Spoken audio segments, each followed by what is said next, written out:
कमाल है आपका मुंसिफ टीवी में। मैं आपके साथ माहिरा गौहर। आज नजर डालेंगे बिहार की तमाम बड़ी खबरों पर शुरुआत हेडलाइन के साथ। पटना के बापू सभागार में धार्मिक न्यास सम्मेलन में सीएम नीतीश कुमार ने सामाजिक सौहार्द और बिहार की विरासत पर जोर दिया। केंद्रीय गृह मंत्री अमित शाह का रोहतास दौरा, पार्टी संगठन को चुस्त दुरुस्त बनाने पर जोर दिया।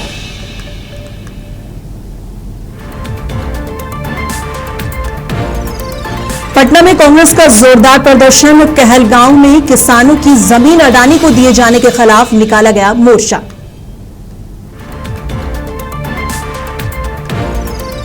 सारण में प्रशांत किशोर की बिहार बदलाव रैली, युवाओं को रोजगार और विकास पर ध्यान देने का आह्वान किया।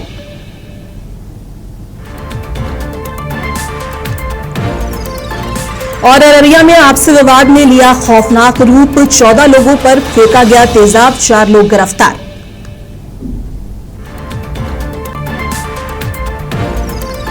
और जहानाबाद में चुंगी न देने पर सब्जी विक्रेता की हत्या की गई, लोगों ने सड़क जाम कर किया विरोध प्रदर्शन।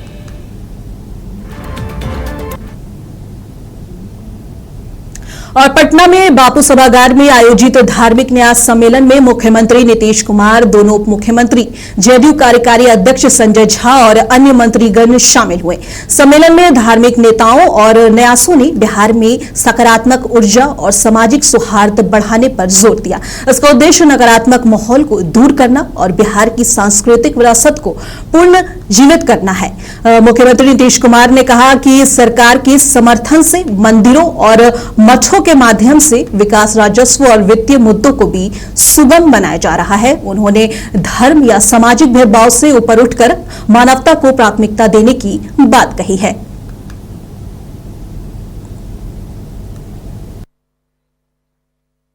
निश्चित तौर पर जो महापुरुष हैं, जो देश को सजाने का आजादी के 75 वर्षों के बाद जो देश के गौरव को बढ़ाए, 370 धारा हटाए, राम मंदिर बनाए, सबका साथ सबका विकास किए, सबके घर से अंधेला दूर किए, ऐसे महापुरुष की जीवनी से हमारे पीढ़ी आने वाला हमारे पीढ़ी बच्चे प्रेरणा प्राप्त करे। इसको तो और बहुत पहले निर्णय लेनी चाहिए। इस तरह का हम पहले से भी अपने किताबों में महापुरुषों की जीवनी पढ़ते थे, उनसे प्रेरणा प्राप्त कर करके उस सकारात्मक ऊर्जा को ग्रहण करने का प्रयास करते थे। इनको अपने अध्यक्ष, धार्मिक न्यास परिषद के अध्यक्ष जी को, उनकी पूरी टीम को धन्यवाद देते हैं कि जितने भी सरकार के द्वारा पोषित मठ मंदिर हैं, उन सबको एक बार पहली बार उन्होंने ऑर्गेनाइज करके आज बैठक बुलाया है। बहुत सी समस्याएं रहती है, बहुत से रेवेन्यू का इश्यूज रहता है, फंडिंग का इश्यूज रहता है, तो अच्छा है एक। और क्योंकि ये सरकार, केंद्रीय गृह मंत्री अमित शाह ने रोहतास जिले में शाहबाद और मगध क्षेत्र के वरिष्ठ भाजपा कार्यकर्ताओं के साथ बैठक की। बैठक में आगामी रणनीतियों और पार्टी के संगठनात्मक मामलों पर चर्चा की गई। बैठक में उपस्थित नेताओं ने क्षेत्र में पार्टी की मजबूती और विकास योजनाओं के प्रचार पर जोर दिया। अमित शाह ने कहा कि संगठन को मजबूत कर जनता तक सरकार की योजनाओं और उपलब्धियों का संदेश पहुंचाना प्राथमिकता होगी। अमित शाह ने पार्टी संगठन को चुस्त दुरुस्त बनाने पर जोर दिया है।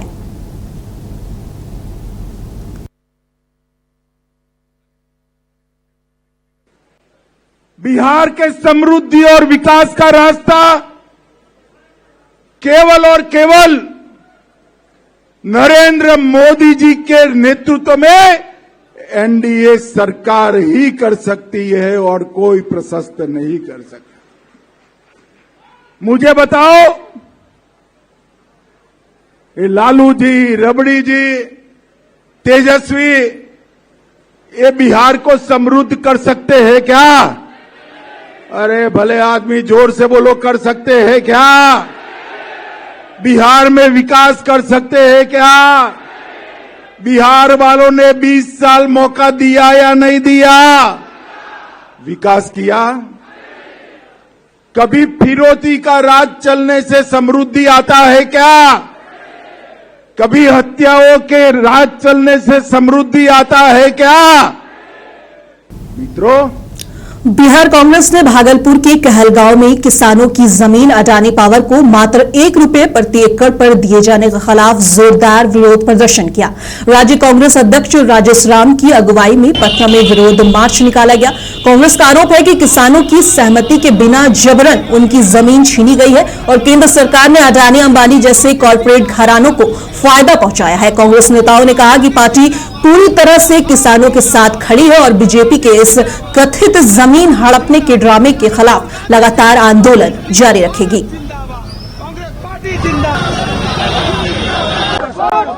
भागलपुर के कहलगांव में ₹1 प्रति एकड़ जमीन जो है अडानी के पावर सब को दी गई है, अडानी पावर इंफ्रास्ट्रक्चर। हम उस बातों के लेकर के विरोध कर रहे हैं कि किसानों के जमीन आप ₹1 प्रति एकड़ जमीन कैसे खरीद सकते हैं और किसानों के बिना कंसेंट के बिना उनके अनुमति के आप कैसे खरीद लिया।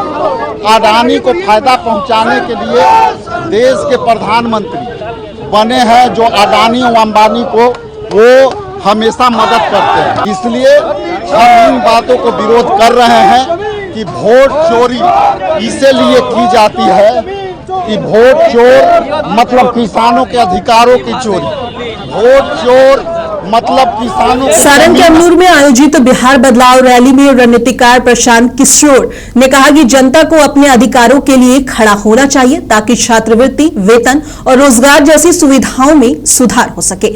उन्होंने हाल ही में पेंशन बढ़ाकर 400 से 1100 रुपए करने और आशा और आंगनबाड़ी कार्यकर्ताओं के भत्तों में वृद्धि को जनता की मांग का परिणाम बताया। प्रशांत किशोर ने जाति या परिवार के आधार पर वोट देने की बजाय युवाओं के रोजगार, फैक्ट्रियों की स्थापना और बुनियादी ढांचे की कार्यान्वयन जैसे वास्तविक मुद्दों पर ध्यान देने की जरूरत बताई। लेने के बाद समझ लो भाई, आप बताइए 2 मिनट में सीख लीजिए मंत्र।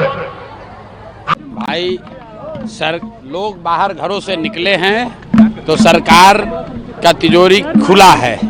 यही बात जनसुराज बता रहा है कि अगर लोग अपने अधिकार के लिए खड़ा होंगे तो उनको छात्रवृत्ति भी मिलेगा, उनका मानदेय भी बढ़ेगा, उनको नौकरी रोजगार भी होगा और उनके बच्चों को बाहर नहीं जाना पड़ेगा। यही बात तो हम बता रहे हैं। लोग कह रहा है कैसे रोजगार मिलेगा। आप बताइए पेंशन 400 से बढ़ के 1100 कैसे हुआ, आशा का मानदेय कैसे बढ़ा, आंगनवाड़ी का मानदेय कैसे बढ़ा, छात्रों को 1000 रुपया कैसे मिलने लगा। लोग खड़े होंगे तो सब कुछ मिलेगा। अगर आप बंधुआ मजदूर बनकर जात के नाम पर वोट देते रहिएगा कुछ नहीं मिलेगा। यही बात तो जनसुराज बता रहा है। लेकिन अभी तो ये शुरू, हमारा डर नहीं है, ये जनता का डर है। जनता अपने अधिकार के लिए खड़ी हो गई है तो पेंशन 400 से। और इसी के साथ बीजेपी के वरिष्ठ नेता और पूर्व केंद्रीय मंत्री रविशंकर प्रसाद ने कांग्रेस सांसद राहुल गांधी पर कड़ा हमला बोला है। उन्होंने कहा है कि राहुल गांधी बार बार चुनाव में धांधली का आरोप लगाकर सुप्रीम कोर्ट, चुनाव आयोग और मीडिया जैसे संवैधानिक संस्थानों की साख पर सवाल उठा रहे हैं। रविशंकर प्रसाद ने आरोप लगाया कि राहुल गांधी ना तो कानून समझते हैं और ना ही सुप्रीम कोर्ट के आदेशों की गंभीरता को समझते हैं। मोटी बात, राहुल गांधी संविधान समझते हैं।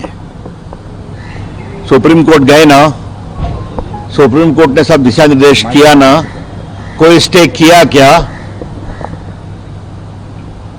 न कानून समझते हैं न सुप्रीम कोर्ट के आदेश को समझते हैं, खाली संविधान किए रहते हैं। मोटी बात बहुत साफ है, राहुल गांधी को वोट नहीं मिलता तो हम क्या करें।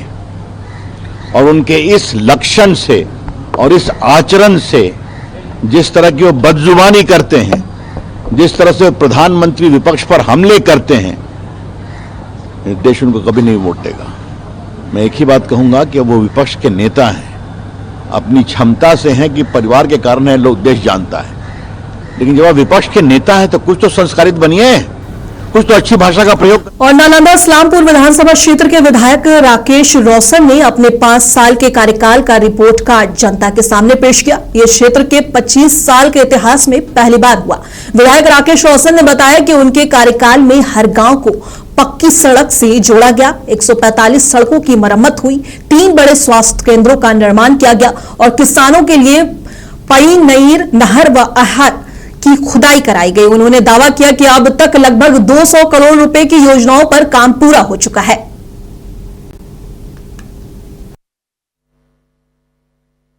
देखिए, हमारा ये संकल्प था कि मैं विधायक बनूं तो इस्लामपुर विधानसभा क्षेत्र विकसित हो, और विकसित इस्लामपुर को बनाने के लिए हमने जो भी इंफ्रास्ट्रक्चर था उसको पूरा करने का काम किया।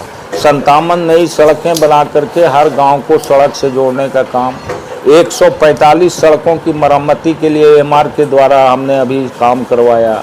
हम लोगों ने 3 बड़े अतिरिक्त प्राथमिक स्वास्थ्य केंद्र का निर्माण करवाया। उसके अलावे बहुत सारे लघु सिंचाई और जल संसाधन के माध्यम से काम हुए हैं। कुल मिलाकर के देखा जाए तो 200 करोड़ रुपया से ऊपर का काम हमारे विधानसभा क्षेत्र में हुआ है, और हमारी सरकार यदि रहती तो हम एक भी काम को अधूरा नहीं रहने देते। जो काम अधूरा रह गया हमने एक स्वस्थ। बीजेपी सांसद और पूर्व केंद्रीय मंत्री राजीव प्रताप रूडी जय सांगा यात्रा के तहत आरा पहुंचे। उन्होंने एक होटल सभागार में आयोजित कार्यक्रम में आरावासियों के भव्य स्वागत के लिए आभार व्यक्त किया। अपने संबोधन में रूडी ने कहा कि बिहार में विधानसभा चुनाव की उल्टी गिनती शुरू हो चुकी है। उन्होंने कहा कि बीजेपी जेडीयू अगली जातियों पर भरोसा कर रही है, जबकि आरजेडी कांग्रेस यादव और अल्पसंख्यक वोटों पर निर्भर है। सांसद रूडी ने जय सांगा अभियान की शुरुआत की और इसे किसी पार्टी विशेष के लिए वोट मांगने का मंच नहीं बल्कि राजपूत समाज की एकता और चेतना का प्रतीक बताया। राजीव प्रताप रूडी छपरा की जनता की ताकत के साथ इसे सीधा पिछले 40 साल से लड़ रहा है,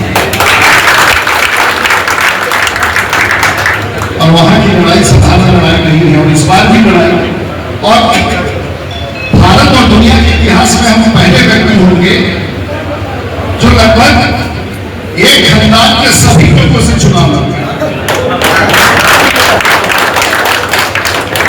अभी भी अगर मेरे ताकत का अनुमान लगाना हो तो छपरा के इतिहास को कंट्रोल। तुरकौलिया प्रखंड मुख्यालय स्थित सभागार में आयोजित पंचायत समिति की सामान्य बैठक अधिकारियों की अनुपस्थिति के कारण स्थगित कर दी गई। बैठक में बीडीओ, सीओ समेत अधिकांश विभागीय अधिकारी नहीं पहुंचे, जिससे नाराज होकर प्रखंड प्रमुख विभा यादव ने बैठक स्थगित करने की घोषणा की। जानकारी के मुताबिक बैठक की सूचना सांसद, विधायक सहित करीब 25 विभागों के अधिकारियों को पहले ही दे दी गई थी, लेकिन केवल कृषि पदाधिकारी, पशु चिकित्सा पदाधिकारी और जीविका के बीपीएम ही मौजूद रहे। प्रखंड प्रमुख विभा यादव ने कहा कि अधिकारियों का इस तरह का अनुपस्थित रहना प्रशासनिक लापरवाही है, जिससे विकास कार्य प्रभावित होंगे।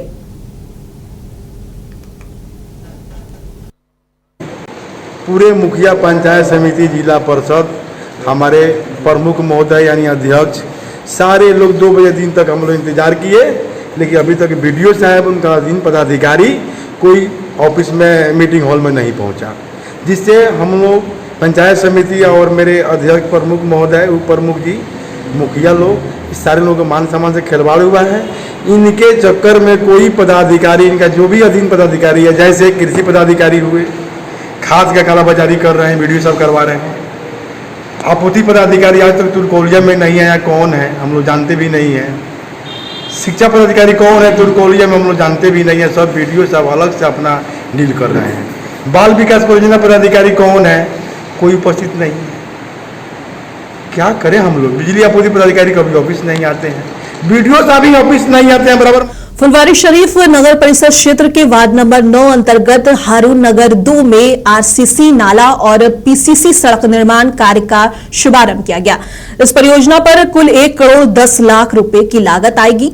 कार्यक्रम में फुलवारी शरीफ के विधायक गोपाल रविदास, नगर परिषद अध्यक्ष मोहम्मद आफ्ताब आलम, उपाध्यक्ष अंजुम प्रवीण और वार्ड पार्षद कहकशा परवीन, सामाजिक कार्यकर्ता जावेद आलम, कैस अनवर और मोहम्मद फारूक सहित अन्य जनप्रतिनिधि एवं स्थानीय लोग मौजूद थे।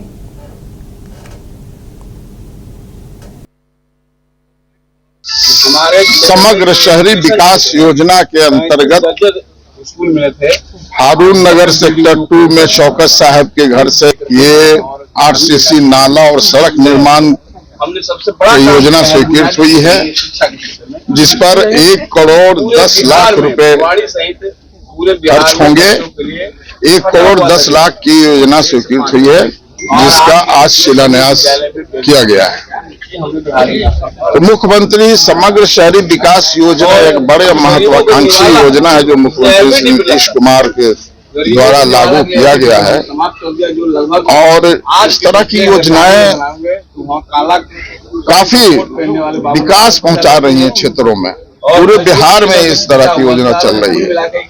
खास तरह के शहरों के विकास के लिए ये राशि बिहार सरकार ने दी है, और उससे हमने 20 करोड़ रुपया दोनों सेशन में 2024 और 25 और 26 में माननीय चेयरमैन साहब के पूरे भरपूर सहयोग से लाने का काम किया है, और उसी योजना से ये शिलान्यास हुआ। 25-26 में और 24-25 में 13-26 योजनाएं यहाँ आई है ना। 26 योजनाओं का आकार इसी चुनाव के पहले दे देना बनना शुरू होगा, जिसमें 10 हाईलाइट 14 करोड़ रुपया का है। 14 करोड़ रुपया का ये है एक, हाँ उसमें से 1 करोड़ रुपया 1 करोड़। अब भागलपुर के सैंडर्स कंपाउंड में जिला स्तरीय राष्ट्रव्यापी दिव्यांगजन खेल प्रतियोगिता का आयोजन किया गया। प्रतियोगिता में भागलपुर से लगभग 150 और बांका जिले से 50 प्रतिभागियों ने हिस्सा लिया। मैदान में उतरकर दिव्यांगजन खिलाड़ियों ने अपने हुनर और जज्बे से सभी का दिल जीत लिया। प्रतियोगिता में सदर अनुमंडल पदाधिकारी विकास कुमार, जिला खेल पदाधिकारी और अन्य अधिकारी उपस्थित थे और उन्होंने प्रतिभागियों का उत्साहवर्धन किया। अधिकारियों ने बताया कि इस तरह के आयोजन दिव्यांग खिलाड़ियों को आत्मविश्वास देने के साथ साथ राज्य और राष्ट्रीय स्तर तक पहुंचाने में अवसर प्रदान करते हैं। आज का नाम ऊंचा कर सके, इसके लिए आप लोग को बहुत बहुत बधाई है और बहुत सारी शुभकामनाएं। पूरे विश्व की जो दिव्यांगजन हैं वो अच्छी संख्या में करीब 150 हमारे भागलपुर जिला से और 50 की संख्या में बांका जिला से करीब 200 प्रतिभागी का इसमें शामिल होना ही इस कार्यक्रम की सफलता को अंकित करता है।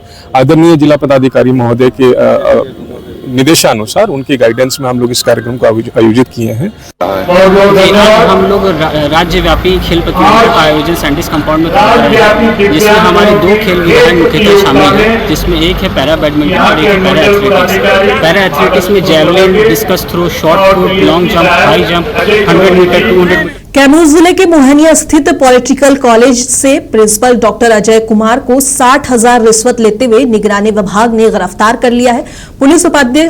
पुलिस उपाधीक्षक विप्लव कुमार ने बताया कि कॉलेज के एक प्रोफेसर का वेतन मार्च से अब तक निकासी के लिए प्रिंसिपल द्वारा रिश्वत की मांग की जा रही थी। निगरानी अन्वेषण ब्यूरो की टीम ने प्रिंसिपल को उनके कार्यालय कक्ष से रंगे हाथ गिरफ्तार कर लिया है। सत्यापन के बाद रिश्वत मांग की पुष्टि हुई। प्रिंसिपल के खिलाफ निगरानी थाना में कांड दर्ज कर दी गई है।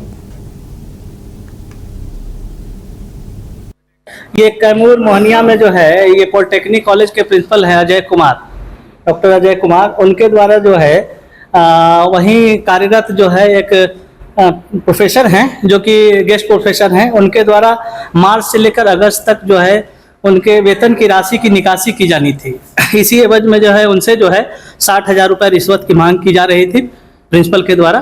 तो इसी एवज में जो है निगरानी थाना कांड संख्या 8225 दर्ज की गई और हम लोग निगरानी अन्वेषण ब्यूरो पटना की टीम के द्वारा जो है आज इनको घूस लेते हुए इनके कार्यालय कक्ष से रंगे हाथों गिरफ्तार किया गया है और अग्रेतर का। नालंदा के लहरी थाना क्षेत्र के पौष इलाके में बड़ी पहाड़ी में स्थित असम फर्नीचर की दुकान में अचानक भीषण आग लग गई।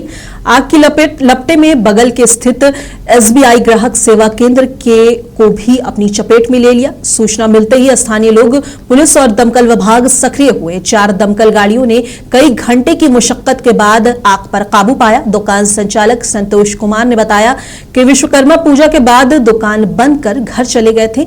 आग हवन की चिंगारी से लगी होने की आशंका जताई जा रही है। इस घटना में करीब 35 लाख रुपए की संपत्ति जलकर नष्ट हो गई है। मेरा ही तो एक ही फोन में हम उठा लेते सर आपकी दुकान में आग लगा हुआ है। कितना का नुकसान है? हमको लगता है कि कम से कम इसमें होगा 35 लाख का नुकसान होगा। ब्लास्ट भी हुआ था क्या? नहीं, ब्लास्ट नहीं हुआ। विश्वकर्मा पूजा के कल पूजा किए थे और हम अपना स्टाफ से बोले भी थे कि जाके देख लेना। देखा भी है पानी का कैसे आग लग गया। स्टाफ भी हैरत चल रहा है कि आके सड़क के हम पानी भी दिए थे। ये बड़ी पहाड़ी जगह है और जो है अचानक जो है 12 बजे आग लगी। ये आसाम फर्नीचर दुकान है, वहाँ आग लगी। हाँ, 2 ब्लास्ट हुई थी। सिलेंडर अररिया जिले के आरएस थाना क्षेत्र के मटियानी वार्ड संख्या 1 में देर रात आपसी विवाद तेजाब कांड में बदल गया। विवाद के दौरान एक पक्ष ने दूसरे पक्ष के 14 लोगों पर तेजाब फेंक दिया, जिससे दर्जन भर से अधिक लोग गंभीर रूप से झुलस गए। घायलों को आनन फानन में अस्पताल ले जाया गया, जहां इलाज जारी है। सूचना पर एसडीपीओ सुशील कुमार, नगर थानाध्यक्ष मनीष कुमार और आरएस थानाध्यक्ष दल बल के साथ मौके पर पहुंचे और इलाके को घेर लिया। पुलिस ने 4 लोगों को हिरासत में लिया है और पूछताछ जारी है।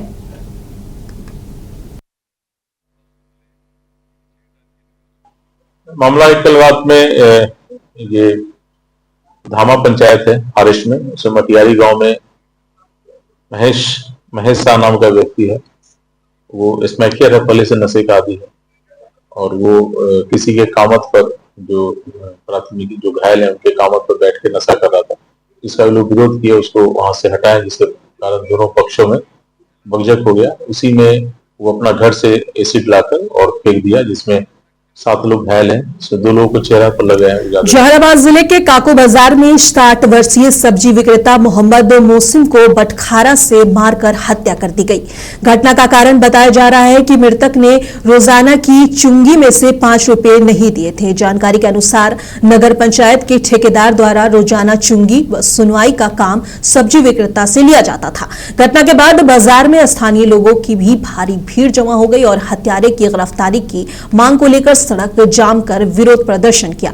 पुलिस ने मृतक का शव पोस्टमार्टम के लिए सदर अस्पताल जहानाबाद भेज दिया है और परिजनों का गिरफ्तार करने का आश्वासन दिया है। देखिए, एक सब्जी वाले की हत्या हुई है। वो इसी थाना क्षेत्र के नगवा गांव के रहने वाले हैं। यहाँ सब्जी बेचने आए थे। मोहम्मद मुसीम नाम है उनका, 60 वर्षीय व्यक्ति हैं। और पैसा जो नगर परिषद तहसीली करता है, उसी क्रम में विवाद हुआ। उसमें तहसीलने वाले बिक्की पटेल के द्वारा हमला कर दिया गया है। उसी में उनकी राजगीर थाना क्षेत्र के गिरिरक घोड़ा कटोरा स्थित पंचाने नदी डैम में नहाने गए 5 युवकों में से 2 की मौत हो गई है। मृतकों की पहचान मोहम्मद अनस और मोहम्मद फैसल के रूप में हुई है। बताया गया है कि नहाने के दौरान 5 युवक गहरे पानी में चले गए। स्थानीय लोगों ने 3 युवकों को सुरक्षित बाहर निकाला, लेकिन 2 को नहीं बचाया जा सका। घटना की जानकारी मिलते ही परिवार और स्थानीय लोग घटनास्थल पर पहुंचे।